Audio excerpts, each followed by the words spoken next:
കർത്താവായ യേശുക്രിസ്തുവിന്റെ നാമത്തിൽ എല്ലാവരെയും സ്നേഹവന്ദനം അറിയിക്കുന്നു. നമുക്ക് വീണ്ടും ഒരുമിച്ച് കൂടുവാനും നമുക്ക് വേദപുസ്തകം പഠിക്കുവാനും ദൈവം തന്ന നല്ല അവസരത്തിനായി കർത്താവിനെ സ്തുതിക്കുന്നു. കർത്താവ് നമ്മോടൊപ്പമുണ്ട്. യേശു നമ്മുടെ കൂടെയുണ്ട്.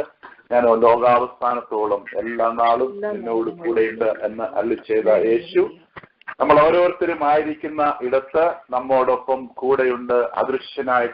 അദൃശ്യനായിട്ടാണ് എങ്കിലും അവൻ നമ്മോടൊപ്പമുണ്ട്. ആമേൻ. Hallelujah, hallelujah. ചേർന്നൊരു സ്തോത്രം പറയാമോ? ഹല്ലേലൂയ. നമുക്ക് ഇന്നത്തെ പഠനത്തിനായിട്ട് നമുക്ക് ഉൽപ്പത്തി പുസ്തകം 8-ാം അധ്യായത്തിന്റെ 22-ാം വാക്യം വായിക്കാം. ഉൽപ്പത്തി 8:22. ഞാൻ അല്പം കൂടെ മുൻപോട്ട് പറയട്ടെ. സെക്കരിയാവിലേക്ക് നമുക്ക് മടങ്ങി വരാം. ഉൽപ്പത്തി പുസ്തകം 11-ാം അധ്യായം വരെ എത്തിയ ശേഷം നമുക്ക് സെക്കരിയാവിന്റെ പുസ്തകത്തിലേക്ക് മടങ്ങി വരാം. 12 മുതൽ ഉൽപ്പത്തി പുസ്തകം 12 മുതൽ 25-ാം അധ്യായം വരെ അബ്രഹാമിന്റെ ആരംഭ ചരിത്രം മുതൽ അദ്ദേഹത്തിന്റെ മരണം വരെയാണ് ഉൽപ്പത്തി 12 മുതൽ 25 വരെ വായിക്കുന്നത്. ഉൽപ്പത്തി 1 മുതൽ 11 വരെയുള്ള വാക്യത്തിൽ ദൈവം ജനറലായിട്ട് മനുഷ്യജാതിയോട് ഡീല് ചെയ്യുന്നതാണ്. അത് കുറച്ചുകൂടെ സ്പെസിഫൈഡ് ആയിട്ട് അബ്രഹാമിലേക്ക് ഇറങ്ങി ചെല്ലുന്നത് 12-ാം അധ്യായത്തിലാണ്. 12 മുതൽ 25 വരെയുള്ള അധ്യായത്തിൽ. അതുകൊണ്ട് 11 വരെയും നമുക്ക് പഠിച്ച ശേഷം വീണ്ടും സെക്കരിയാവിന്റെ പുസ്തകത്തിലേക്ക് മടങ്ങി വരാം. എന്നിട്ട് ഇടയ്ക്ക് നമുക്ക് ഫ്ലിപ്പ് ചെയ്ത് അങ്ങോട്ടും ഇങ്ങോട്ടും നമുക്ക് പോകാം. ഉൽപ്പത്തിയിലും സെക്കരിയാവിലുമായിട്ട് നമുക്ക് വായിക്കാം. 8-ാം അധ്യായത്തിന്റെ 22-ാം വാക്യം. ഭൂമിയുള്ള കാലത്തോളം വിതയും കൊയ്ത്തും ശീതവും ഉഷ്ണവും വേനലും വർഷവും രാവും പകലും നിന്നു പോവുകയുമില്ല. ആമേൻ. ഹല്ലേലൂയ. ഇതിന് സീസണൽ പ്രിൻസിപ്പിൾ എന്നാണ് പറയുന്നത്. ഭൂമിയുള്ള കാലത്തോളം വിതയും കൊയ്ത്തും വിത്ത് വിതയ്ക്കുന്നതും അതിൽ നിന്ന് ഒരു വലിയ കൊയ്ത്ത് എടുക്കുന്നതും ശീതകാലവും ഉഷ്ണകാലവും അല്ലെങ്കിൽ സമ്മർ ആൻഡ് വിന്റർ, വേനലും വർഷവും, കോൾഡ് ആൻഡ് ഹീറ്റ്, രാവും പകലും, ഡേ ആൻഡ് നൈറ്റ് നിന്നു പോകുകയില്ല. ഭൂമിയുള്ള കാലത്തോളം വിതയും കൊയ്ത്തും ശീതവും ഉഷ്ണവും വേനലും വർഷവും രാവും പകലും നിന്നു പോകുകയില്ല. കഴിഞ്ഞ ദിവസം നാം ഉൽപ്പത്തി പുസ്തകം 6-ാം അധ്യായം വരെയും വന്നെത്തി. അവിടെ 6-ാം അധ്യായത്തിൽ ദൈവപുത്രന്മാർ മനുഷ്യപുത്രിമാരെ സൗന്ദര്യമുള്ളവരെന്ന് കണ്ടിട്ട് ഭാര്യമാരായി എടുത്തു. അവർക്ക് മല്ലന്മാർ ജനിച്ച ആ വലിയ പാപവും, അതിന് മുമ്പിലത്തെ അധ്യായത്തിൽ ലാമെക്ക് എന്ന വ്യക്തി ഒരു യൗവനക്കാരനെ കൊലവിളിക്കുന്ന ആ പാപവും നമ്മൾ കണ്ടു. അങ്ങനെ വിവിധ നിലകളിൽ സൊദോം ഗൊമോറയിൽ പിന്നീട് വന്ന പാപം പോലെയുള്ള സകലവിധ പാപങ്ങളും മ്ലേച്ഛതകളിലും ഭൂമി അശുദ്ധമായി നിറഞ്ഞത് കാരണം ദൈവം നീതിമാനായി കണ്ട നോഹയുടെ കാലത്ത് ഒരു വലിയ വെള്ളപ്പൊക്കം, ഒരു വലിയ ജലപ്രളയം അയക്കുകയാണ്. ഭൂമിയെ മുഴുവൻ കാർന്ന് വിഴുങ്ങുന്ന ഒരു ജലപ്രളയം ദൈവം അയക്കുവാൻ തുടങ്ങിയാണ് 7-ാം അധ്യായത്തിൽ. നോഹയ്ക്ക് 600 വയസ്സായി. നോഹയ്ക്കും ഭാര്യയ്ക്കും 3 ആൺമക്കളുണ്ട്. അവരുടെ പേര് ഷേം, ഹാം, ജാഫേത്ത്. അങ്ങനെ 3 ആൺമക്കളുണ്ട്. ആ 3 ആൺമക്കൾക്ക് 3 ഭാര്യമാരുണ്ട്. അങ്ങനെ നോഹയുടെ ഭാര്യ, 3 ആൺമക്കള്, അവരുടെ 3 ഭാര്യമാർ, അങ്ങനെ 8 പേർ. ഇവരെ ദൈവം നീതിമാന്മാരായി ആ തലമുറയിൽ കാണുകയും ആ തലമുറ മുഴുവൻ വഷളത്വം പ്രവർത്തിച്ച് ഒന്നൊന്നായി അനീതിയിലേക്ക് വഴുതി വീഴുകയും ചെയ്തത് കാരണം ദൈവം പറഞ്ഞു, ദിസ് ഈസ് ഇനഫ്, അതും മതി. ഇവിടെ ഞാനൊരു ബ്രേക്ക് ഇടുകയാണ്. അത് മതി. ക്യാൻസർ വന്ന കരം ഞാൻ ഇവിടെ മുറിച്ചു കളയുകയാണ്. അത് തോള് വരെ എത്തി. ഇനിയും നെഞ്ചിലേക്ക് പടർന്നു പിടിച്ചു കഴിഞ്ഞാൽ ഒന്നും ചെയ്യാനാകാതെ, മനുഷ്യവർഗത്തെ വീണ്ടെടുക്കുവാനാകാതെ വരും, കഴിയാതെ വരും. അതുകൊണ്ട് ഈ ക്യാൻസർ വന്ന കരം തോളിന്മേൽ വെച്ച് ഞാൻ മുറിച്ചു കളയുകയാണ്. ദൈവം തീരുമാനിച്ചു, ദൈവം ഇറങ്ങി വന്നു. നോഹയോട് പറഞ്ഞു, നീ പെട്ടകം പണിയുവാൻ. നോഹ പെട്ടകം പണിതു. 3 തട്ടുകളുള്ള, 3 നിലകളിലുള്ളതും മുകളിൽ റൂഫുള്ളതുമായ, ഇടയ്ക്കിടയ്ക്ക് ജനലുകളും ഉള്ളതുമായ ഒരു വലിയ പെട്ടകം നോഹ പണിതു. ശുദ്ധിയുള്ളതിൽ നിന്നും 7 വെച്ച് മൃഗങ്ങളെയും അതുപോലെ പറവകളെയും ഒക്കെയും ഈ പെട്ടകത്തിന്റെ ഉള്ളിൽ കിടത്തുക. ശുദ്ധി ഇല്ലാത്തവയിൽ നിന്നും 2 വെച്ച് ഈ പെട്ടകത്തിലേക്ക് കടത്തുക എന്ന് പറഞ്ഞു. നോഹയും നോഹയുടെ പുത്രന്മാരും, നോഹയുടെ 3 പുത്രന്മാരും, നോഹയും അവരുടെ ഭാര്യമാരും നോഹയുടെ ഭാര്യയുമായിട്ട് 6 പേരും ഈ പെട്ടകത്തിൽ കടക്കുവാൻ ദൈവം കൽപ്പനയിട്ടു. നോഹ പെട്ടകത്തിൽ കയറി. മൃഗങ്ങൾ എങ്ങനെയോ ഒന്നൊന്നായി അവിടങ്ങളിൽ നിന്നായിട്ട് രക്ഷ നേടി പെട്ടകത്തിനുള്ളിലേക്ക് കടന്നു വന്നു. എവിടെയോ കഴിഞ്ഞ ദിവസം നാം പറഞ്ഞതുപോലെ 40 ദിവസം രാവും പകലും ഭൂമിയിൽ മഴ പെയ്യുവാൻ ആരംഭിച്ചു. ആനക്കൈ പോലെയുള്ള പെരുത്ത മഴ ഭൂമിയിലേക്ക് പെയ്യുവാൻ ആരംഭിച്ചു. അങ്ങനെയാണല്ലോ ഈ ജലപ്രളയം ഉണ്ടാകുന്നത്. മാത്രമല്ല, നാം ഇന്ന് കഴിഞ്ഞ ദിവസം വിവക്ഷിച്ചതുപോലെ ആദ്യത്തെ സുനാമി അവിടെ ഉണ്ടായി. സമുദ്രത്തിന്റെ ആഴിയുടെ ഉറവുകൾ പൊട്ടി. സമുദ്രത്തിന്റെ അടിത്തട്ടുകൾ വലിയ ശബ്ദത്തോടുകൂടി പൊട്ടിച്ചിതറി. വെള്ളം അതിശക്തമായി അടിച്ച് കരയിലേക്ക് കയറുവാൻ ആരംഭിച്ചു. അത് വളരെ സമയമെടുക്കും. ഈ വെള്ളം കരയിലേക്ക് വരണമെങ്കിൽ സമുദ്രത്തിന്റെ ഏറ്റവും അന്തർഭാഗത്ത്, മധ്യഭാഗത്തൊക്കെയും ഒരു പൊട്ടലുണ്ടായാൽ, ആഴിയുടെ ഉറവുകൾ പിളർന്നാൽ അത് വളരെ ദിവസങ്ങൾ കൊണ്ട് മാത്രമേ ഇങ്ങനെ കരയിലെത്തുകയുള്ളൂ. അപ്പോൾ ഒരു പക്ഷേ നോഹ പെട്ടകം തുറന്നു വെച്ചു. പെട്ടകമുണ്ടാക്കി. നോഹ പെട്ടകം തുറന്ന് അതിന്റെ റാമ്പ് താഴോട്ടിട്ടു. അങ്ങനെ വെയിറ്റ് ചെയ്യുകയാണ് മൃഗങ്ങളും പക്ഷികളും ഒക്കെ വന്ന് കയറുവാൻ. എങ്ങനെയോ എവിടുന്നോ സിഗ്നൽ കിട്ടിയതുപോലെ മൃഗങ്ങളും പക്ഷികളും ഒന്നൊന്നായി അത് പേരായിട്ട് വന്ന് പെട്ടകത്തിലേക്ക് കയറി. ഞാനിപ്രകാരം പറയട്ടെ, അങ്ങെവിടെയോ ആഴിയുടെ അന്തർഭാഗത്ത് ഒരു സുനാമി പൊട്ടി പുറപ്പെട്ടതിന്റെ ശബ്ദവീതികൾ, ശബ്ദതരംഗങ്ങൾ മനുഷ്യന് കേൾക്കുവാൻ സാധിക്കുന്നില്ല എങ്കിലും മൃഗങ്ങൾക്ക് അത് കേൾക്കുവാൻ സാധിച്ചു. എന്തോ ഒരു അപകട സൂചന അവർ മണത്തറിഞ്ഞു. അപകടത്തിന്റെ ഒരു സൈറൻ എവിടെയോ മുഴങ്ങുന്നത് അവർ മണത്തറിഞ്ഞു. മൃഗങ്ങളും പക്ഷികളും മണത്തറിഞ്ഞു. നോഹ പെട്ടകത്തിന്റെ വാതിൽ 7 ദിവസം തുറന്നിട്ടിരുന്നു. വേദപുസ്തകത്തിൽ എഴുതിയിട്ടുണ്ട്, നോഹ പെട്ടകത്തിന്റെ വാതിൽ 7 ദിവസം തുറന്നിട്ടിരുന്നു. ഈ 7 ദിവസം കൊണ്ട് അപകട സൂചന, അപായ സൂചന ലഭിച്ച മൃഗങ്ങളും പക്ഷികളും എങ്ങനെയോ നോഹയുടെ പെട്ടകത്തിൽ സേഫായിട്ടുള്ള സ്ഥലം തേടി നടന്ന് അവർ നോഹയുടെ പെട്ടകത്തിന്റെ ഉള്ളിലേക്ക് വന്ന് പ്രവേശിച്ചു. 7 ദിവസം കഴിഞ്ഞു. നോഹയും ഭാര്യയും പുത്രന്മാരുടെ ഭാര്യമാരും 8 പേർ പെട്ടകത്തിനകത്ത് കയറി. യഹോവ പെട്ടകത്തിന്റെ വാതിൽ അടച്ചു. യഹോവ പെട്ടകത്തിന്റെ വാതിൽ അടച്ചു.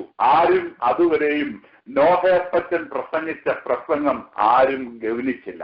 മഴ ആരും കണ്ടിട്ടില്ല. മഴ പെയ്യുമെന്ന് പറഞ്ഞു നടക്കുന്ന ഒരു വിഡ്ഢിയാൻ അപ്പച്ചൻ ഇതാ പ്രസംഗിക്കുന്നു. ആരും വിശ്വസിച്ചില്ല. ആരും പെട്ടകത്തിൽ കയറിയില്ല. അങ്ങനെയല്ല ഇന്ന് നാം കാണുന്നത്. കർത്താവ് മേഘങ്ങളിൽ വരുമെന്ന് ആരാണ്ട് കുറച്ചുപേര് എന്തോ വിളിച്ചു പറയുന്നു. ഇത് പലരും വിശ്വസിക്കുന്നില്ല. നോഹ പ്രസംഗിച്ചു, ആരും വിശ്വസിച്ചില്ല. എനിവേ 8 പേര് പെട്ടകത്തിൽ കയറി. അപായ സൂചന, സൈറൻ ലഭിച്ച, അപകടത്തിന്റെ സൈറൻ മുഴങ്ങിക്കേട്ട മൃഗജീവജാലങ്ങളെല്ലാം പെട്ടകത്തിൽ വന്നു കയറി. യഹോവയായ ദൈവം പെട്ടകത്തിന്റെ വാതിലടച്ചു. 7 ദിവസം കഴിഞ്ഞപ്പോൾ വാതിലടച്ചു. ആകാശത്തിന്റെ കിളിവാതിലുകൾ തുറക്കുവാൻ ആരംഭിച്ചു. മഴ തുമ്പിക്കൈ പോലെ താഴേക്ക് വീണു.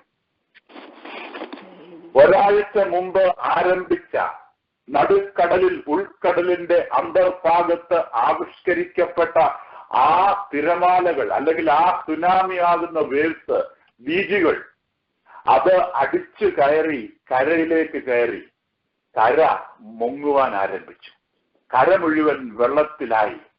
അങ്ങനെ 40 രാവും 40 ദിവസവും കൊണ്ട് വെള്ളം പൊങ്ങി പെട്ടകം ഇളകി തുടങ്ങി. പെട്ടകം വെള്ളത്തിന്റെ മുകളിൽ കൂടി അങ്ങനെ ഫ്ലോട്ട് ചെയ്യുവാൻ, അങ്ങനെ ഒഴുകി നടക്കുവാൻ ആരംഭിച്ചു. അതിന്റെ ഗതി നിയന്ത്രിക്കുവാൻ, അത് സ്റ്റിയർ ചെയ്യുവാനായിട്ട് യഹോവയായ ദൈവം ഒരു കപ്പിത്താൻ മുകളിലിരിപ്പുണ്ട്.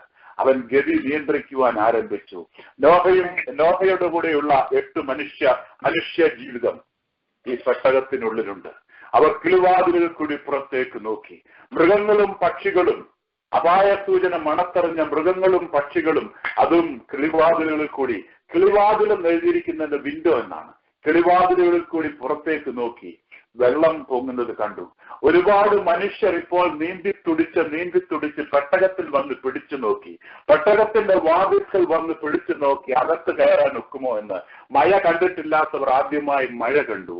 പെട്ടകം മാത്രമേ ഇന്ന് ഭൂമിയിൽ ഉറവിടമായിട്ട്, സേഫായിട്ടുള്ള ഒരു സങ്കേത നഗരമായിട്ട്, ഒരു സങ്കേതമായിട്ട് ഇന്ന് പെട്ടകം മാത്രമേ ഭൂമിയുടെ പരപ്പിലുള്ളൂ. എല്ലാം മുങ്ങി, ഭവനങ്ങൾ മുങ്ങി, ഇതുവരെ ഉണ്ടാക്കിയതെല്ലാം വെള്ളത്തിലായിരുന്നു. ഒരുപാട് പേർ പല വൃക്ഷങ്ങളുടെ മുകളിൽ, ഉയരമുള്ള വൃക്ഷങ്ങളുടെ മുകളിൽ കയറി രക്ഷപ്പെടുവാൻ ശ്രമം ആരംഭിച്ചു. ആ വൃക്ഷങ്ങളും, ഉയരമുള്ള വൃക്ഷങ്ങളും അതും മുങ്ങി. ഒരുപാട് പേർ ഓടി ഒരു വലിയ മലകളുടെ മുകളില്, കുന്നുകളുടെ മുകളില്, പർവ്വതങ്ങളുടെ മുകളില് അഭയം പ്രാപിച്ചു. അവിടെ താമസിച്ചു. അധികം താമസം വിനാ തന്നെ വെള്ളം അവിടെയും കയറി. പർവ്വതങ്ങളെല്ലാം മുങ്ങിയ ശേഷം വീണ്ടും 15 മുഴം ഉയരം കൂടി വെള്ളം പൊങ്ങി. പർവ്വതത്തിന്റെ ഉയരത്തിൽ നിന്ന് വീണ്ടും 15 മുഴം ഉയരം കൂടി വെള്ളം പൊങ്ങി. ഒരുപാട് മനുഷ്യ ജീവിതങ്ങൾ പെട്ടകത്തിന്റെ ചുറ്റും വന്ന് പിടിച്ചു നിൽക്കുക. ജനലിൽ കൂടി കൊട്ടി നോക്കുകയാ, ഞങ്ങളെ കൂടെ അകത്ത് കയറ്റാൻ പറ്റുമോ? യഹോവ വാതിലടച്ചു. നോഹയ്ക്കൊന്നും ചെയ്യുവാൻ കഴിയുന്നില്ല. ഇവിടെ നോഹ നിസ്സഹായനാണ്. യഹോവ വാതിലടച്ചു. അനേക മൃഗങ്ങളും പക്ഷികളും ഒക്കെ വന്ന് പെട്ടകത്തിന്റെ മുകളിൽ ഇരിപ്പുറപ്പിച്ചു. അങ്ങനെ പെട്ടകം പോവുകയാണ്. അകത്ത് മൃഗങ്ങളും പക്ഷികളും, അകത്ത് 8 മനുഷ്യജീവിതം, പുറത്ത് കുറച്ച് മനുഷ്യജീവിതങ്ങളൊക്കെ, ഈ പെട്ടകത്തിന്റെ പുറത്ത് കുറച്ച് മനുഷ്യരൊക്കെ തപ്പിപ്പിടിച്ച് അള്ളിപ്പിടിച്ച് മുകളിൽ കയറി. കുറച്ച് മൃഗങ്ങളും പക്ഷികളും ഒക്കെ തപ്പിപ്പിടിച്ച് അള്ളിപ്പിടിച്ച് ഈ പെട്ടകത്തിന്റെ മുകളിൽ കയറി. പെട്ടകം അങ്ങനെ അമ്മാനമാടുന്ന നിലയിൽ വളരെ സാഹസികമായിട്ട് തന്നെ പെട്ടകം മുൻപോട്ട് പോവുകയാണ്. സാഹസികമായിട്ട് കുറച്ച് മനുഷ്യ ജീവിതങ്ങളും മൃഗജീവജാലങ്ങളും ഒക്കെ ഈ പെട്ടകത്തിന്റെ മുകളിൽ തപ്പിപ്പിടിച്ച് കിടക്കുകയാണ്. പെട്ടകം മുൻപോട്ട് നീങ്ങി. മാസം മുൻപോട്ട് പോയി. 5 മാസമായി. മുകളിൽ ഇരുന്നവരുടെ എല്ലാം പിടിവിട്ടുപോയി. ആഹാരം കഴിക്കുവാനില്ല, മറ്റു മാർഗങ്ങളൊന്നുമില്ല. ഓരോന്നോരോന്നായി ചത്തു വീണു. ഭൂമിയിലുള്ള സകലതും ചത്തു വീണു. ഒന്നും, മൂക്കിൽ ജീവശ്വാസമുള്ളതെല്ലാം ചത്ത് ഒതുങ്ങി. 5 മാസം അല്ലെങ്കിൽ 150 ദിവസം ഭൂമിയിൽ വെള്ളം പൊങ്ങി. നോഹയ്ക്ക് 600 വയസ്സായപ്പോൾ, അതായത് മധ്യവയസ്സിൽ നിന്നും കുറച്ചുകൂടി മുൻപോട്ട് പോയ നോഹയുടെ 600ാമത്തെ വയസ്സിൽ, നമ്മുടെ കണക്കിൽ പറഞ്ഞാൽ ഫെബ്രുവരി മാസം 17-ാം തീയതി വെള്ളം പൊങ്ങുവാൻ ആരംഭിച്ചു. നോഹയുടെ 600ാമത്തെ വയസ്സിൽ ഫെബ്രുവരി മാസം 17-ാം തീയതി വെള്ളം പൊങ്ങുവാൻ ആരംഭിച്ചു. 5 മാസം ഭൂതലത്തിൽ വെള്ളം പൊങ്ങിക്കിടന്നു. എല്ലാം ചത്തൊടുങ്ങി. സകലതും ചത്തൊടുങ്ങി. അവസാനം കണ്ടിട്ട് വിശ്വസിച്ചവർ പെട്ടകത്തിൽ വന്ന് പിടിയിട്ടുവെങ്കിലും പെട്ടകം തുറക്കുവാൻ കഴിഞ്ഞില്ല. കാരണം പൂട്ടിയത് യഹോവയാണ്. അതെ, ലോകമാകുന്ന കപ്പലിതാ താഴുവാൻ തുടങ്ങുന്നു. സോദരരെ ഓടി വന്നാൽ നിങ്ങൾക്കും പ്രവേശിക്കാം. ഒരു പാട്ടുണ്ട്. ഇവിടെ എല്ലാം ചത്ത് ഒടുങ്ങി. അവസാനം നോഹ ഒരു മലങ്കാക്കയെ വെളിയിലേക്ക് വിട്ടു. 5 മാസം കഴിഞ്ഞപ്പോൾ, ജൂലൈ 17-ാം തീയതി കഴിഞ്ഞപ്പോൾ വെള്ളം പതുക്കെ താഴേക്ക് ഇറങ്ങി തുടങ്ങി. അങ്ങനെ പതുക്കെ പതുക്കെ പതുക്കെ താഴേക്ക് ഇറക്കി തുടങ്ങി. ഒരു കാക്കയെ പലതവണ നോഹ വെളിയിലേക്ക് ഇറക്കി വിട്ടു. കാക്ക പറന്നുപോയി തിരികെ വന്നു. ഇരിക്കുവാൻ സ്ഥലം കാണാതെ തിരികെ വന്നു. ഒരിക്കൽ നോഹ ഒരു പ്രാവിനെ പുറത്തേക്ക് വിട്ടു. പ്രാവ് ഇരിക്കുവാൻ ഇരിപ്പിടം കാണാതെ, വൃക്ഷ ശിഖരങ്ങൾ കാണുവാൻ സാധിക്കാതെ പ്രാവ് തിരികെ വന്നു. പിന്നെയും കുറച്ച് ദിവസങ്ങൾക്ക് ശേഷം വീണ്ടും നോഹ പ്രാവിനെ വിട്ടു. ഈ പ്രാവശ്യം പ്രാവ് വന്നപ്പോൾ ഒരു ഒലിവിന്റെ ഇല അതിന്റെ ചുണ്ടിലിരിപ്പുണ്ട്.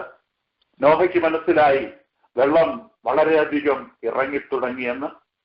വീണ്ടും ഒരു പ്രാവിനെ വിട്ടു. ആ പ്രാവ് തിരികെ വന്നില്ല.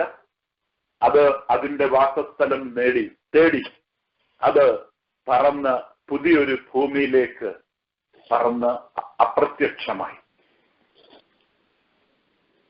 5 മാസം കഴിഞ്ഞപ്പോൾ നോഹ പെട്ടകത്തിൽ നിന്ന് ഇറങ്ങിയില്ല. 40 ദിവസവും 40 പകലും മഴ പെയ്തു. 5 മാസം 180 ദിവസം ഭൂമിയുടെ പരപ്പിൽ വെള്ളം പൊങ്ങി ഉയർന്ന കെട്ടി നിന്നു. 5 മാസത്തിന് ശേഷം വെള്ളം ഭൂമിയിലേക്ക് വലിഞ്ഞു തുടങ്ങി. വെള്ളത്തിന്റെ ഉയരം കുറഞ്ഞ് പർവ്വതങ്ങൾ കാണുവാൻ തുടങ്ങി, വൃക്ഷങ്ങൾ കാണുവാൻ തുടങ്ങി. അങ്ങനെ ഭൂമി വരണ്ടതായി തീർന്നു. നോഹ ഇതുവരെയും പെട്ടകത്തിൽ നിന്ന് ഇറങ്ങിയില്ല. 5 മാസം കഴിഞ്ഞപ്പോൾ പെട്ടകത്തിൽ നിന്ന് ഇറങ്ങിയില്ല. നോഹ 601-ാമത്തെ വയസ്സിൽ, 600-ാം വയസ്സ്, നോഹയ്ക്ക് 600 വയസ്സായപ്പോൾ ഫെബ്രുവരി 17-ാം തീയതിയാണ് വെള്ളപ്പൊക്കം ആരംഭിച്ചത്.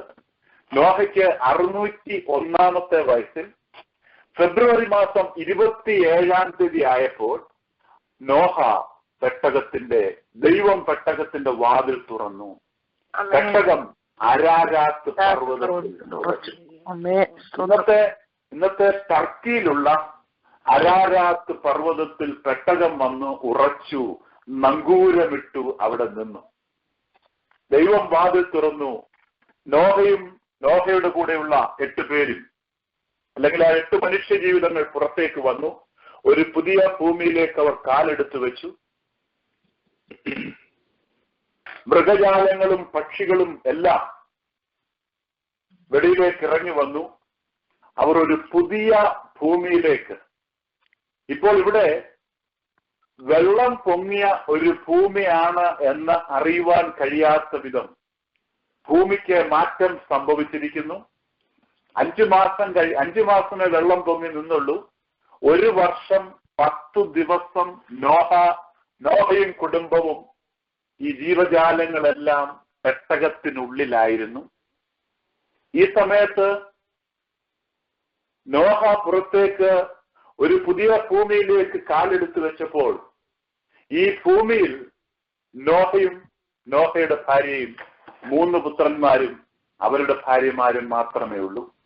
നോഹയുടെ കൂടെ പെട്ടകത്തിൽ രക്ഷപ്പെട്ട മൃഗങ്ങളും പക്ഷികളും മാത്രം പുതിയ ഒരു ഭൂമിയിലേക്ക് കാല് എടുത്ത് വെച്ചു. നോഹ കാലെടുത്ത് വെക്കുന്നത് പുൽപ്പരപ്പിലേക്കാണ്. ഞാൻ പറയട്ടെ, എങ്ങനെ പുല്ല് കിളുത്തു. ഒരുപാട് വൃക്ഷങ്ങളുടെ ഇടയിലേക്കാണ് നോഹ കാലെടുത്ത് വെക്കുന്നത്. എങ്ങനെ വൃക്ഷങ്ങൾ കിളുത്തു. ഇതെല്ലാം വെള്ളത്തിനടിയിൽ 5 മാസം കിടന്ന് അഴുകിപ്പോയതല്ലേ. എന്നാൽ 1 വർഷത്തിന് ശേഷമാണ് നോഹ പുതിയൊരു ഭൂമിയിലേക്ക്, ശുദ്ധീകരിക്കപ്പെട്ട മറ്റൊരു ഭൂമിയിലേക്ക്, അശുദ്ധി ദൈവത്താൽ കഴുകി മാറ്റപ്പെട്ട മറ്റൊരു ഭൂമിയിലേക്ക്, സ്നാനപ്പെട്ട മറ്റൊരു ഭൂമിയിലേക്ക് നോഹയും കുടുംബവും കാലെടുത്ത് വെക്കുന്നു. വൃക്ഷങ്ങളുടെ എല്ലാം സീഡ്, അതിന്റെ വിത്തുകൾ, പുല്ലിന്റെ വിത്തുകൾ അത് ഭൂമിയുടെ പരത്തിൽ വീണു. അത് ഭൂമിയുടെ മണ്ണിനടിയിലേക്ക് ഇറങ്ങിച്ചെന്നു. അതവിടെ കിടന്നു. വിത്ത് എത്ര നാള് കിടന്നാലും അത് മുളച്ചി വരും. വെള്ളമൊക്കെ പോയി അല്പം അനുകൂല കാലാവസ്ഥയായപ്പോൾ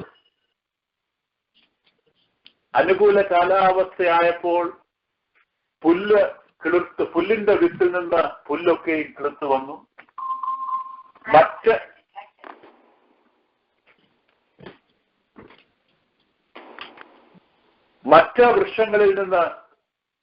വൃക്ഷങ്ങളുടെ വിത്തുകളിൽ നിന്ന് മറ്റ് അനേക വൃക്ഷങ്ങള് മുളച്ച് പൊങ്ങി വളർന്നു.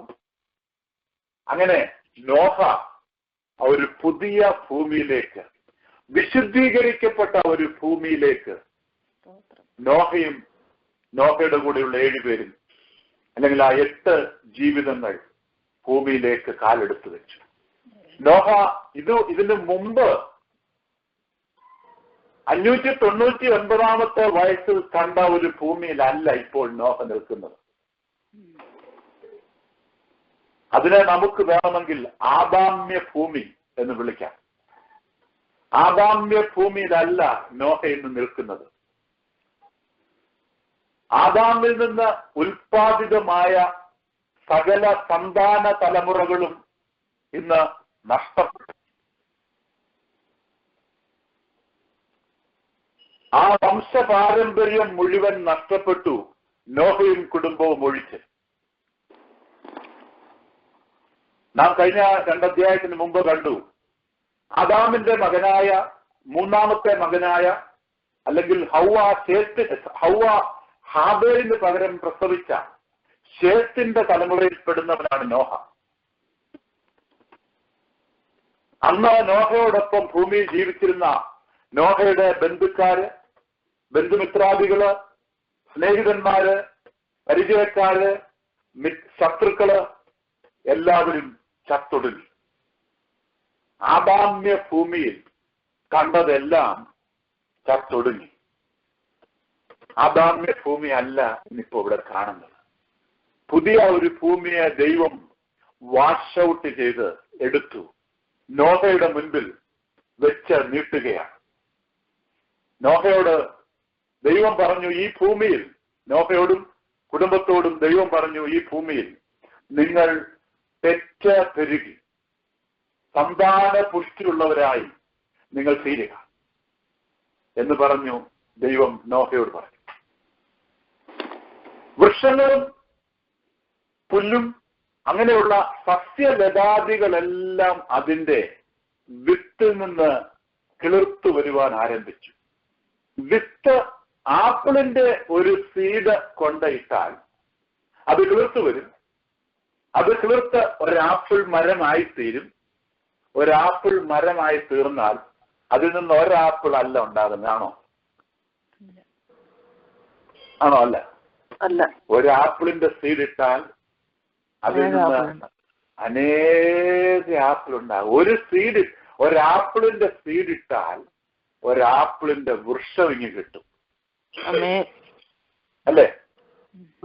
നമുക്ക് എവിടുന്നേലും ഒരിടത്തുനിന്ന് പുല്ല് കംപ്ലീറ്റ് പറിച്ച് മാറ്റി വെക്കാൻ പറ്റുമോ? വലിയ പ്രയാസം. എത്ര പറിച്ച് മാറ്റിയെന്ന് പറഞ്ഞാലും ഇതിന്റെ വിത്ത് അവിടെ ഇവിടെയൊക്കെ കിടക്കാൻ അത് വളർന്നു വരും. ഇത് വേദപുസ്തകത്തിലെ ഒരു വലിയ മർമ്മമാണ്. ഇത് നമ്മളത് ഓർത്തിരിക്കണം. ആദ്യം മുതൽ, വേദപുസ്തകത്തിന്റെ ആദ്യ താളുകൾ മുതൽ, അല്ല പുതിയ നിയമത്തിന്റെ അവസാന താളുകൾ വരെയും യേശുക്രിസ്തുവും എടുത്തു പറഞ്ഞിട്ടുള്ള ഒരു പ്രത്യേക മർമ്മം ഇവിടെ ഒളിച്ചിരിപ്പുണ്ട്. വിതയ്ക്കുമ്പോൾ നിനക്ക് തിരികെ കിട്ടും. ഇത് വേദപുസ്തകത്തിന്റെ ഒരു വലിയ മർമ്മമാണ്. ഇത് നമ്മൾ മറക്കരുത്. വിതയ്ക്കുന്നവന് തിരികെ കിട്ടും. വിതയ്ക്കുന്നവൻ കൊയ്തെടുക്കും. ഇവിടെ നാം വായിച്ചത് എന്താണ്? 8-ാം അധ്യായത്തിന്റെ 22-ാം വാക്യം നാം വായിച്ചത് എന്താണ്? ഭൂമിയുള്ള കാലത്തോളം വിതയും കൊയ്ത്തും ശീതവും ഉഷ്ണവും വേനലും വർഷവും രാവും പകലും നിന്നു പോകുകയുമില്ല. ഭൂമിയുള്ള കാലത്തോളം വിതയും കൊയ്ത്തും ശീതവും ഉഷ്ണവും വേനലും വർഷവും രാവും പകലും നിന്നു പോവുകയില്ല. ഇതിനെ സീസണൽ പ്രിൻസിപ്പിൾ എന്ന് തിയോളജിയിൽ പറയുന്നു. Seasonal principle. ഭൂമിയുള്ള കാലത്തോളം വിതയും കൊയ്ത്തും നിന്നു പോകത്തില്ല. കർത്താവ് വന്നപ്പം കർത്താവും ഇത് തന്നെ പറഞ്ഞു. ഒരു മനുഷ്യൻ വിത്ത് വിതയ്ക്കുവാൻ പുറപ്പെട്ടു. അവൻ വിതയ്ക്കുവാൻ പുറപ്പെട്ടപ്പോൾ കുറച്ച് റോഡ് സൈഡിൽ വീണു, കുറച്ച് പാറപ്പുറത്ത് വീണു, കുറച്ച് മുള്ളിനിടെ വീണു, കുറച്ച് നല്ല നിലത്ത് വീണു. ഇതെല്ലാം കിളുത്ത് വന്നു എന്നുള്ളതാ സത്യം, അല്ലേ? അമ്മേ, അങ്ങനല്ല, ഇതെല്ലാം കിളുത്ത് വന്നു. എല്ലാം കിളുത്തുണ്ട്. വിത്തിട്ടാൽ അത് കിളിർത്തു വരും എന്നുള്ളത് ഒരു ബിബ്ലിക്കൽ പ്രിൻസിപ്പിളാണ്. മണ്ണിന് പാറപ്പുറത്ത് വീണത് അതും കിളിർത്തു വന്നു. എന്നാൽ കുറച്ച് മുന്നോട്ട് വന്നപ്പോൾ അതിന് വേരില്ലാത്തത് കൊണ്ട് അത് വാടിപ്പോയി. മുള്ളിനിടയിൽ വീണത് അതും കിളിർത്തു വന്നു. കിളിർത്തു വന്നു എങ്കിലും ഈ ലോകത്തില് ദുഷ്ടന്മാർക്ക് ഒരു കുഴപ്പവുമില്ല. അവർക്ക് ഇഷ്ടം പോലെ ധനം, അവർക്ക് പഠിക്കാത്തവർക്ക് നല്ല ജോലി, നമ്മളെക്കാട്ടി പഠിത്തം കുറവുള്ളവർ നമ്മുടെ സൂപ്പർവൈസറും, ഇങ്ങനെയുള്ള അല്ലെങ്കിൽ അയൽവക്കക്കാരൻ ഒന്നുമില്ലാഞ്ഞിട്ടും നമ്മളെക്കാൾ വലിയ ഭവനത്തിൽ താമസിക്കുന്നു. ലോകത്തിന്റെ ചിന്തകളും ധനത്തോടുള്ള പല മാനസിക അവസ്ഥയും ഈ വളർന്നു വന്ന ആ വിത്തിൽ നിന്ന് വളർന്നു വന്ന ആ സസ്യത്തെ അങ്ങ് ഞെരുക്കി കള കയറി ഞെരുക്കുന്നത് പോലെ ഞെരുക്കി അതിനെ അങ്ങ് ഇല്ലായ്മ. വഴിയരികെ വീണത് കിളുക്കുന്നതിന് മുമ്പ് തന്നെ അത് പറവ് വന്ന് പൊത്തിക്കൊണ്ട് വന്നു പോയി.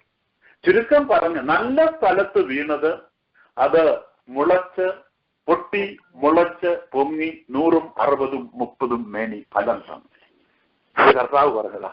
കർത്താവ് പറഞ്ഞു, ഞാൻ നിങ്ങളോട് സംസാരിക്കുന്ന വചനം അത് വിത്താണ്.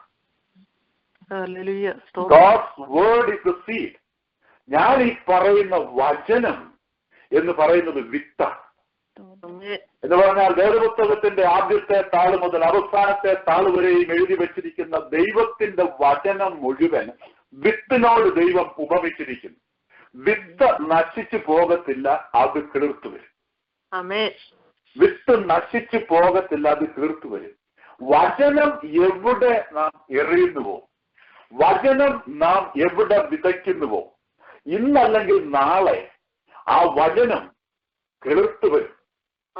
കെടാത്ത ബീജത്താൽ, നശിച്ചു പോകാത്ത ഇൻകറപ്റ്റബിൾ സീഡ് എന്നാണ് എഴുതിയിരിക്കുന്നത്. ഇൻകറപ്റ്റബിൾ, ദ്രവിച്ചു പോകാത്ത വിത്തിനാൽ വിത്താകുന്ന ദൈവവചനത്താൽ നിങ്ങൾ വീണ്ടും ജനിച്ചിരിക്കുന്നു. ദ്രവിച്ചു പോകത്തില്ല, ഇതിന് പോകുവാൻ സാധിക്കത്തില്ല. ഭൂമിയുള്ള കാലത്തോളം വിതയും കൊയ്ത്തും നിന്നു പോകത്തില്ല.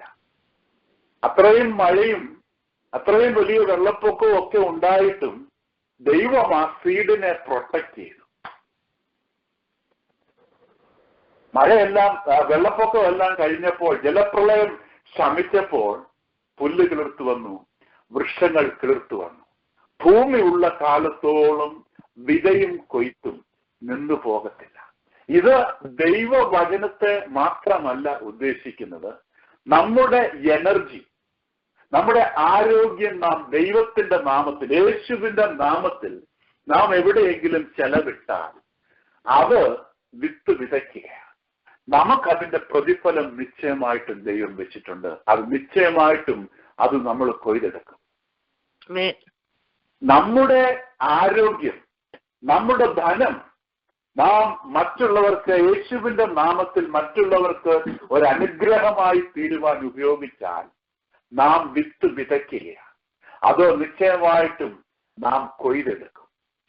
നമുക്ക് നമ്മുടെ വിദ്യാഭ്യാസം, നമ്മുടെ അറിവ്, നമ്മുടെ വേദപുസ്തക പരിജ്ഞാനം, നമ്മുടെ പ്രാർത്ഥന, ഇത് നാം യേശുക്രിസ്തുവിന്റെ നാമത്തിൽ മറ്റുള്ളവരെ അനുഗ്രഹിക്കുവാൻ ഉപയോഗിക്കുകയാണ് എങ്കിൽ നമ്മുടെ അനുഗ്രഹം നാം കൊയ്തെടുക്കും. ആ കൊയ്ത്തിലേക്ക് ദൈവം നമ്മെ നടത്തും. ആ കൊയ്ത്തിലേക്ക് ദൈവം നമ്മെ നടത്തും. ഭൂമിയുള്ള കാലത്തോളം വിതയും കൊയ്ത്തും നിന്നു പോകത്തില്ല. അവിടെ നിന്ന് ഞാൻ മുൻപോട്ട് പോകട്ടെ. നോഹ ഇറങ്ങിയ ഉടനെ തന്നെ നോഹ ഒരു യാഗപീഠം പണിതു. നോഹ ദൈവത്തെ മൃഗബലിയോടുകൂടി ദൈവത്തെ ആരാധിച്ചു. കാരണം ദൈവം ഇതാ ഒരു പുതിയ ഭൂമിയിലേക്ക് തന്നെയും തന്റെ കുടുംബത്തെയും രക്ഷിച്ച് ഒരു പെട്ടകത്തിൽ കൊണ്ടെത്തിച്ചിരിക്കുകയാണ്. പെട്ടകത്തിന്റെ അകത്ത് വളരെ സേഫായിട്ട് ദൈവം നോഹയെയും കുടുംബത്തെയും ഇവിടെ കൊണ്ടെത്തിച്ചിരിക്കുക. പെട്ടകത്തിനകത്തേക്ക് നോഹ ദൈവത്തിന് നിറഞ്ഞു തുളുമ്പുന്ന ഹൃദയത്തോടെ ആരാധന അർപ്പിച്ചു, നന്ദി കരേറ്റി. അവൻ ഇറങ്ങിയ ഉടനെ തന്നെ 9-ാം അധ്യായത്തിലേക്ക് വരുമ്പോൾ, 8-ാം അധ്യായത്തിന്റെ ഒടുവിൽ ഭാഗം മുതൽ 8-ാം അധ്യായത്തിന്റെ 20-ാമത്തെ വാക്യം മുതൽ 9-ാം അധ്യായത്തിന്റെ ഒടുവിൽ വരെയും, അല്ലെങ്കിൽ 9-ാം അധ്യായത്തിന്റെ 27 വരെയുള്ള വാക്യത്തെ നോഹിസ് കവനന്റ്, നോഹയോടുള്ള ഉടമ്പടി എന്നാണ് അറിയപ്പെടുന്നത്. ദൈവം നോഹയോട് ചെയ്യുന്ന ഉടമ്പടിയാണ്. അവിടെ എഴുതിയിരിക്കുന്നു 8:20 മുതൽ, നോഹ യഹോവയ്ക്കൊരു യാഗപീഠം പണിതു, ശുദ്ധിയുള്ള സകല മൃഗങ്ങളിലും ശുദ്ധിയുള്ള എല്ലാ പറവുകളിലും ചിലതെടുത്ത് യാഗപീഠത്തിന്മേൽ ഹോമയാഗം അർപ്പിച്ചു. യഹോവ സൗരഭ്യവാസന മണത്തപ്പോൾ യഹോവ തന്റെ ഹൃദയത്തിൽ അരുളിച്ചെയ്തത്, ഞാൻ മനുഷ്യന്റെ നിമിത്തം ഇനി ഭൂമിയെ ശപിക്കുകയില്ല. മനുഷ്യന്റെ മനോനിരൂപണം ബാല്യം മുതൽ ദോഷമുള്ളതാകുന്നു. ഞാൻ ചെയ്തതുപോലെ സകല ജീവികളെയും ഇനിയും നശിപ്പിക്കുകയില്ല. ഭൂമിയുള്ള കാലത്തോളം വിതയും കൊയ്ത്തും, ശീതവും ഉഷ്ണവും, വേനലും വർഷവും, രാവും പകലും നിന്നു പോകുകയില്ല. ഇവിടെയും ഇനിയും താഴോട്ട് 9-ാം വാക്യവും മുഴുവൻ നോഹയോടുള്ള ഉടമ്പടിയാണ്. ഇവിടെയും കാണാം മനുഷ്യന്റെ മനോനിരൂപണം, അവന്റെ ജനനം മുതൽ, അവന്റെ ബാല്യം മുതൽ ദോഷമുള്ളതാകുന്നു. ബാല്യം മുതൽ ഒരു കോൺട്രഡിക്ടറി സ്റ്റേറ്റ്മെന്റ് അവിടെ കേൾക്കാൻ കഴിയും. വിരോധാഭാസമായ ഒരു സ്റ്റേറ്റ്മെന്റ് അവിടെ കേൾക്കാൻ സാധിക്കുന്നു, കാണുവാൻ സാധിക്കുന്നു. യഹോവ പറയുകയാണ്, മനുഷ്യന്റെ മനോനിരൂപണം ബാല്യം മുതൽ ദോഷമുള്ളതാകുന്നു. ഞാൻ ഇനി ഭൂമിയെ ഇവ മൂലം നശിപ്പിക്കത്തില്ല. അങ്ങനെ അല്ലല്ലോ പറയേണ്ടത്, അല്ലേ? ദൈവത്തിന്റെ ഗ്രേസ്, ദൈവത്തിന്റെ കൃപ അവിടെ പിന്നെയും മനുഷ്യനോട് ദൈവം നീട്ടിക്കൊടുക്കുകയാണ്. ഇവന്റെ മനോനിരൂപണം ബാല്യം മുതൽ ദോഷമുള്ളതാകുന്നു. ഞാൻ ഇനിയും ഭൂമിയെ ഒരു ജലപ്രളയത്താൽ നശിപ്പിക്കത്തില്ല. ദൈവം തന്റെ കൃപ വീണ്ടും എക്സ്റ്റെൻഡ് ചെയ്തു.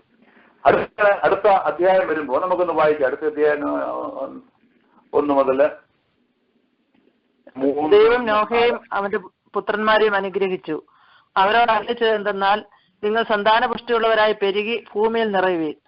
നിങ്ങളുടെ ഉള്ള പേടിയും നടുക്കവും ഭൂമിയിലെ സകല മൃഗങ്ങൾക്കും ആകാശത്തിലെ എല്ലാ പറവുകൾക്കും സകല ഭൂചരങ്ങൾക്കും സമുദ്രത്തിലെ സകല മത്സ്യങ്ങൾക്കും ഉണ്ടാകും. അവയെ നിങ്ങളുടെ കയ്യിൽ ഏൽപ്പിച്ചുമിരിക്കുന്നു. ഭൂചര ജന്തുക്കൾക്ക് നിങ്ങൾക്ക് ആഹാരമായിരിക്കട്ടെ. പച്ച സസ്യം പോലെ ഞാൻ സകലവും നിങ്ങൾക്ക് തന്നിരിക്കുന്നു. പ്രാണനായിരിക്കുന്ന രക്തത്തോടുകൂടെ മാത്രം നിങ്ങൾ മാംസം തിന്നരുത്. നിങ്ങളുടെ പ്രാണനായിരിക്കുന്ന നിങ്ങളുടെ രക്തത്തിന് ഞാൻ പകരം ചോദിക്കും. സകല മൃഗത്തോടും മനുഷ്യനോടും ചോദിക്കും. അവനവന്റെ സഹോദരനോടും ഞാൻ മനുഷ്യന്റെ പ്രാണന് പകരം ചോദിക്കും. ആരെങ്കിലും മനുഷ്യന്റെ രക്തം ചൊരിയിച്ചാൽ അവന്റെ രക്തം മനുഷ്യൻ ചൊരിയിക്കും. ദൈവത്തിന്റെ സ്വരൂപത്തിലല്ലോ മനുഷ്യനെ ഉണ്ടാക്കിയത്. ആകയാൽ നിങ്ങൾ സന്താനപുഷ്ടിയുള്ളവരായി പെരുകുവീൻ. ഭൂമിയിൽ അനവധിയായി പെറ്റുപെരുകുവീൻ.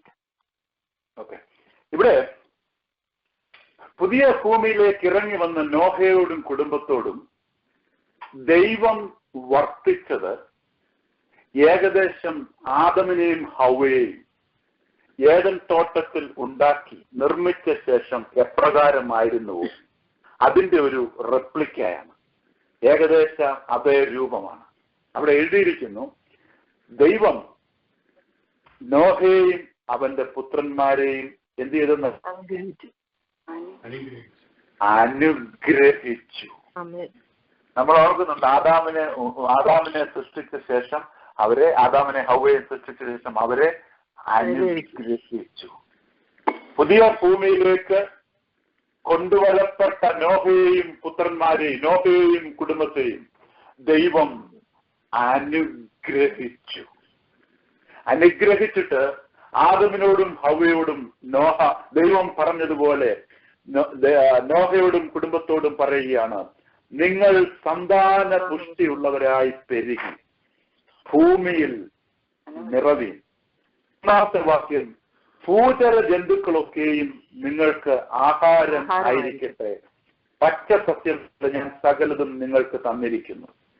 അതായത് നാം നേരത്തെ പറഞ്ഞു വെജിറ്റേറിയൻ ആയിരുന്നു എന്ന് നമുക്ക് അനുമാനിക്കാം. ഇതിനു മുമ്പ് അനുമാനമാണ്, ഈ വാക്യത്തിൽ നിന്നുള്ള അനുമാനമാണ്. അത് ഒരു ഷണ്ണ കൂടുന്നതിനുള്ള ഒരു ഡോക്ടറിനൊന്നുമല്ല. അപ്പോ നമുക്ക് മനസ്സിലാവും ഇതിൽ നിന്ന് അങ്ങനെ ആയിരിക്കാം. ഇതിനു മുമ്പ് അവർ വെജിറ്റേറിയൻ ആയിരുന്നു കാണണം, സസ്യഭുക്കായിരുന്നിരിക്കണം. നോഹയുടെ കാലത്തിന് ശേഷം, ജലപ്രളയത്തിന് ശേഷം മനുഷ്യൻ നോൺ വെജ് ആയിട്ടും ദൈവം അവനെ അനുവദിച്ചു. പിന്നെ വീണ്ടും താഴോട്ട് വരുമ്പോൾ എഴുതിയിരിക്കുന്നു, പ്രാണനായിരിക്കുന്ന രക്തത്തോടു കൂടെ മാത്രം മാംസം തിന്നരുത്. രക്തത്തോടുകൂടി മാംസം തിന്നരുത്. യഹൂദന്മാരും മുസ്ലിംസും യഹൂദന്മാരുടെ ഫുഡിന് മുസ്ലിംസിന്റെ മീറ്റിന് എന്തോ പറയുന്നെന്ന് അറിയാമല്ലോ?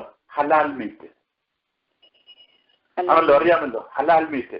അവര് മൃഗത്തെ കൊന്ന ശേഷം അതിന്റെ ബ്ലഡ് മുഴുവൻ ഡ്രെയിൻ ചെയ്ത് ഊറ്റിപ്പോകത്തക്കവണ്ണം ആ മൃഗത്തെ കെട്ടിത്തൂക്കിയിട്ട് ഒരുപാട് മണിക്കൂറുകൾക്ക് ശേഷം അതിനെ അറക്കുന്നത്. അതുകൊണ്ടാണ് ഹലാൽ മീറ്റ്, അതിന്റെ ബ്ലഡ് മുഴുവൻ പോകുവാൻ ആണ് അവരങ്ങനെ ചെയ്യുന്നത് മുസ്ലിംസ്. യഹൂദന്റെ ഫുഡിന് എന്താണെന്ന് പറയുന്നത്? യഹൂദന് ഇതുപോലെ മീറ്റ് അവര് പ്രിപ്പയർ ചെയ്യുന്ന അവരുടെ മീറ്റിന് എന്താണ് പറയുന്നതെന്ന് അറിയാമോ? ആർക്കെങ്കിലും അറിയാമോ? കോഷർ, KOSHER,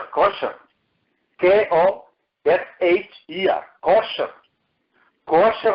അവരും ഇതുപോലെ മൃഗത്തെ കൊന്നാൽ അതിനെ കെട്ടിത്തൂക്കി മണിക്കൂറുകളോളം ഇടും, അതിന്റെ ബ്ലഡ് മുഴുവൻ ഡ്രെയിൻ ചെയ്ത് പോകാൻ. പിന്നെ ചില മൈക്രോ ഓർഗാനിസം ഒക്കെ അവര് എടുത്തു കളയും, ഈ പച്ചക്കറികളിൽ നിന്നൊക്കെ, വെജിറ്റബിളിൽ നിന്നൊക്കെ. അങ്ങനെ മോശ കൽപ്പിച്ച പല നിയമങ്ങളും അനുസരിച്ച് പ്രിപ്പയർ ചെയ്യുന്ന യഹൂദന്റെ ഫുഡിനെയാണ് കോഷർ ഫുഡ് എന്ന് പറയുന്നത്. പല ജൂവിഷ് ഗ്രോസറി സ്റ്റോറിലൊക്കെ പോയാൽ അവരുടെ ഫുഡ് ഐറ്റത്തിലൊക്കെ എഴുതിയിരിക്കുന്നതാണ് കോഷർ സർട്ടിഫൈഡ് എന്ന്. കോഷർ സർട്ടിഫൈഡ് എന്ന് എഴുതിയിരിക്കുന്നത് കാണാം. അപ്പൊ മോശയുടെ പ്രമാണപ്രകാരം തയ്യാറാക്കിയെടുക്കുന്ന ഫുഡിനെയായി കോഷർ ഫുഡ് എന്ന് പറയുന്നത്. കാരണം ഇവിടെ വേദപുസ്തകത്തിൽ പറയുകയാണ്, പ്രാണൻ ഇരിക്കുന്നത്, ഒരു മനുഷ്യന്റെ അല്ലെങ്കിൽ മൃഗത്തിന്റെ പ്രാണൻ സ്ഥിതി ചെയ്യുന്നത് രക്തത്തിലാണ്. അതുകൊണ്ട് നിങ്ങൾ രക്തത്തോടുകൂടി മാംസം കഴിക്കരുത്.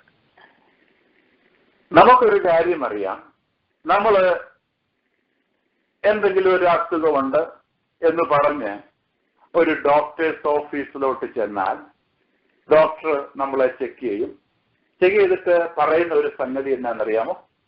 ഒരു ബ്ലഡ് വർക്ക് നടത്തണം. ശരിയല്ലേ? ഒരു ബ്ലഡ് ഒന്ന് ടെസ്റ്റ് ചെയ്യണം.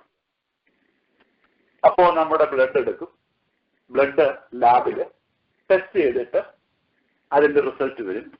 റിസൾട്ട് ഡോക്ടർ സ്റ്റഡി ചെയ്തിട്ട് പറയും ഇന്നതാണ് പ്രോബ്ലം. എന്നെ കേൾക്കാമല്ലോ അല്ലേ? എന്നെ കേൾക്കാമോ? കേൾക്കാം.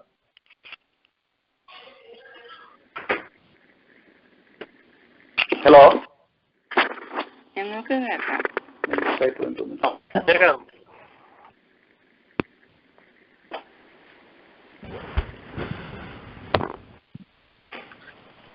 ഹലോ ഹലോ ഹലോ ഹലോ കേട്ട് കഴിഞ്ഞ് പോയി. കേൾക്കാം കേൾക്കാം.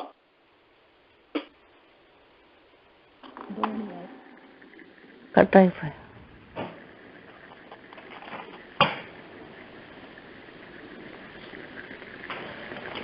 Hello hello hello hello camera തന്നെ കട്ടായെന്ന് തോന്നുന്നു. കേൾക്കുന്നുണ്ട്. മ്യൂട്ടാകുമ്പോ എല്ലാരും ഒന്നിച്ച് പറയാൻ പറ്റത്തില്ല.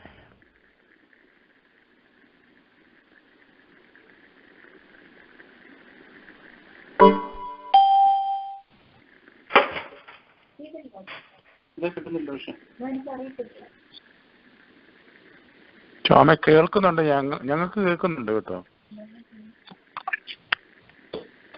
ഹലോ ഹലോ ആ കേൾക്കാൻ പോലെ കേക്കാം കേൾക്കാം കേൾക്കാം. ഇടയ്ക്ക് കട്ടായി പോയിരുന്നേ.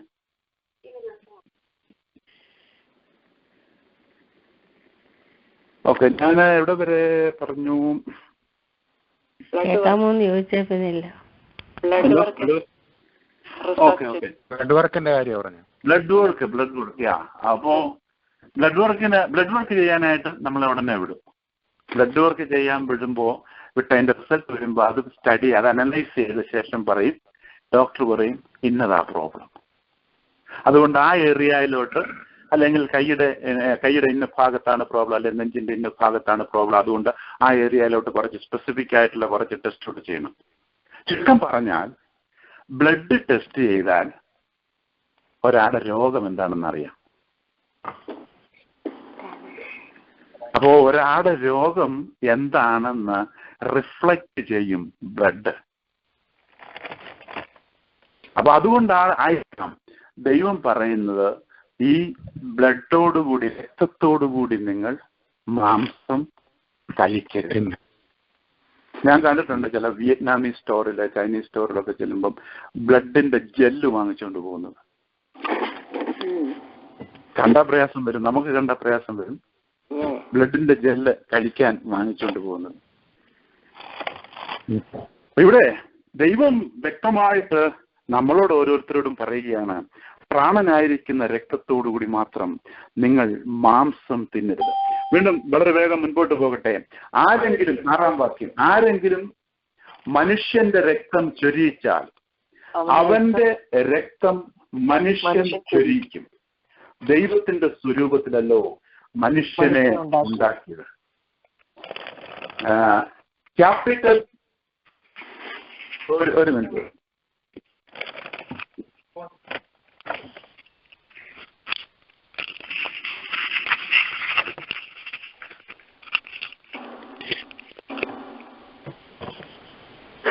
കേൾക്കാമോ? ഇപ്പൊ തന്നെ കേൾക്കാമോ? കേൾക്കാം. ഫോണിന് എന്തോ തകരാറ് വന്നു.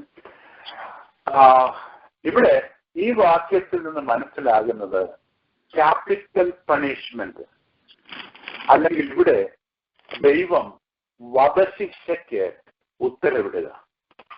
ഒരു മനുഷ്യൻ ആദ്യമായിട്ട് ദൈവം വധശിക്ഷ നടപ്പാക്കിക്കൊള്ളുവാൻ പറയുന്ന ഭാഗമാണിത്. ഒരു മനുഷ്യനെ ഒരാൾ കൊന്നാൽ, ഒരു കുലപാതകിയെ കൊല്ലുവാൻ ഇവിടെ പഴയ നിയമത്തിൽ ഞാൻ പറഞ്ഞു, ഇവിടെ ദൈവം നോഹയുടെ ജലപ്രളയത്തിന് ശേഷം സാങ്ഷൻ കൊടുക്കുകയാണ് ക്യാപിറ്റൽ പണിഷ്മെന്റിനുള്ള.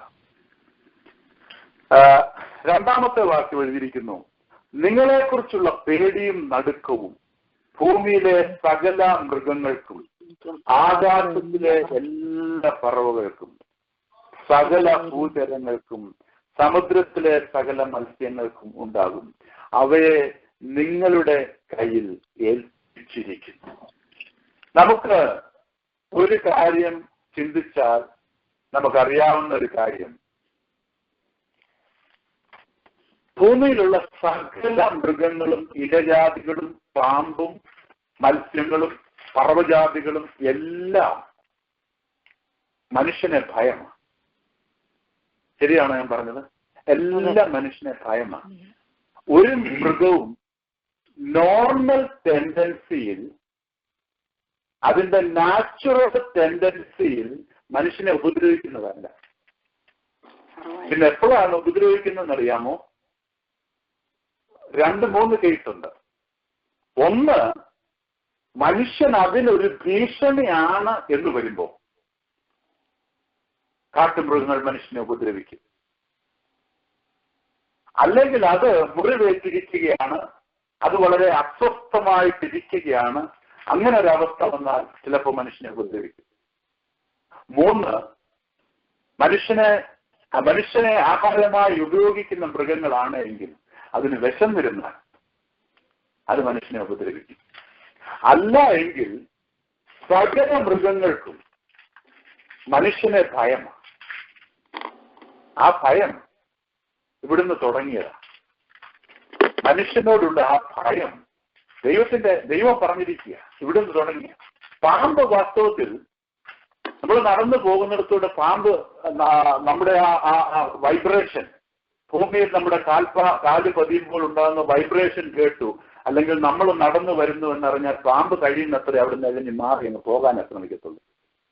അതിന് നാം ഒരു ഭീഷണി ആണെന്ന് തോന്നുമ്പോഴാണ് പലപ്പോഴും മൃഗങ്ങള് ഇഴജാതികളൊക്കെയും മനുഷ്യനെ ഉപദ്രവിക്കുന്നത്.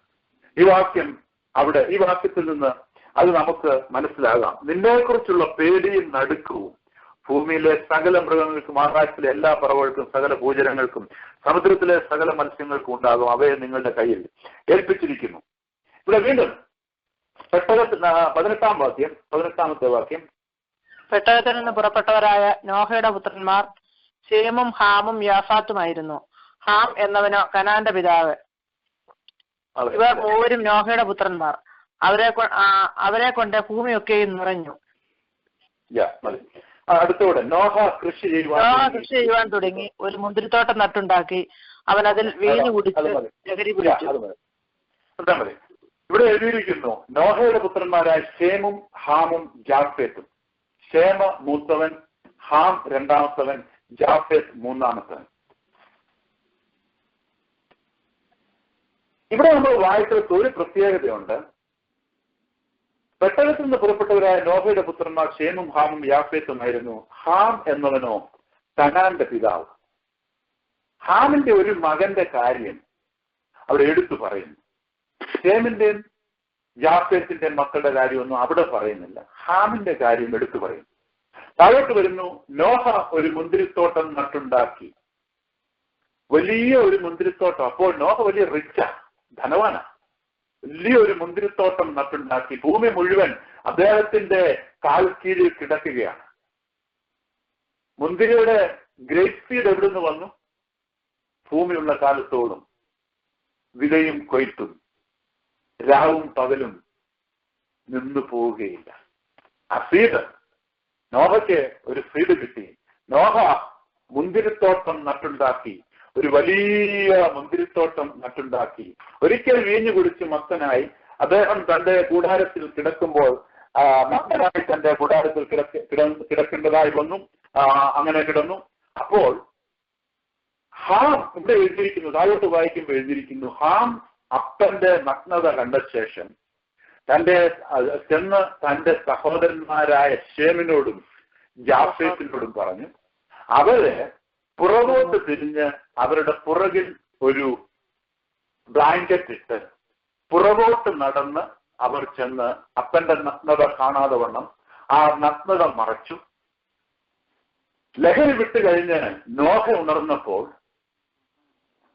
തന്റെ മക്കൾ ചെയ്തത് നോഹ അറിഞ്ഞു. ആരാണിത് ചെയ്തത്? അപ്പന്റെ നഗ്നത കണ്ടിട്ട് ആരാണ് വന്ന് മറ്റവരോട് പറഞ്ഞത്? ഹാം എന്ന് മറ്റവരോട് പറഞ്ഞു. നോഹ ലഹരി വിട്ടു എഴുന്നേറ്റു. നമുക്ക് വായിക്കാം 24-25. നോഹ ലഹരി വിട്ട് എഴുന്നേറ്റപ്പോൾ തന്റെ ഇളയ മകൻ ചെയ്തത് അറിഞ്ഞു. അപ്പോൾ അവൻ കനാൻ ശപിക്കപ്പെട്ടവൻ. അവൻ തന്റെ സഹോദരന്മാർക്ക് അധമദാസനായി തീരുമെന്ന് പറഞ്ഞു. ഇവിടെ ദൈവമായ യഹോവ സൃഷ്ടിക്കപ്പെട്ടത്. ഇവിടെ ഒരു പ്രോബ്ലം. നോഹ ലഹരി വിട്ട് എഴുന്നേറ്റു. ഹാം ചെയ്തതായിട്ടാണ് നാം മുൻപിൽ വായിക്കുന്നത്. പക്ഷെ ശപിച്ചത് ആരെയാണെന്നറിയാമോ? കനാനെ, ഇളയ മകനെ കനാനെ ശപിക്കുന്നത്. എന്താണ് ഇതിന് കാരണം? ഹാമാണ് ചെയ്തതെന്നാണ് മുൻപിൽ എഴുതിയിരിക്കുന്നത്. എന്നാൽ ഇവിടെ എഴുതിയിരിക്കുന്നു കനാൻ ശപിക്കപ്പെട്ടത്. അവൻ തന്റെ സഹോദരന്മാർക്ക് അധമദാസനായി തീരും. കനാൻ ശപിക്കപ്പെട്ടത്. അല്പ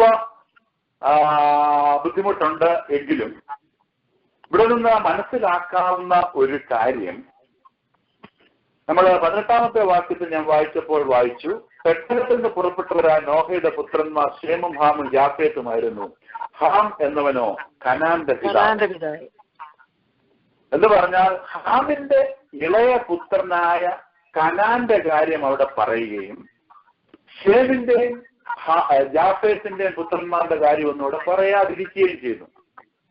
ഹാമിന്റെ പുത്രനായ കനാന്റെ കാര്യം അവിടെ ഒന്ന് എടുത്തു പറയുകയാണ്. എടുത്തു പറഞ്ഞ ശേഷം താഴെ കുറച്ച് വാക്യങ്ങൾക്ക് ശേഷം പറയുക കനാൻ ശപിക്കപ്പെട്ടവൻ എന്ന് പറഞ്ഞാൽ ഞാൻ മനസ്സിലാക്കുന്നു കനാനെ പറ്റി എന്തോ ചില കുൽസിത പ്രവർത്തനങ്ങൾ പിന്നെ താഴെ വരുന്ന വാക്കുകളിൽ വർണ്ണിക്കുവാനുണ്ട്. അതുകൊണ്ട് ആ പുള്ളിയുടെ കാര്യം 18-ാമത്തെ വാക്യത്തിൽ നേരത്തെ ഒന്ന് എടുത്തു പറയുകയാണ്.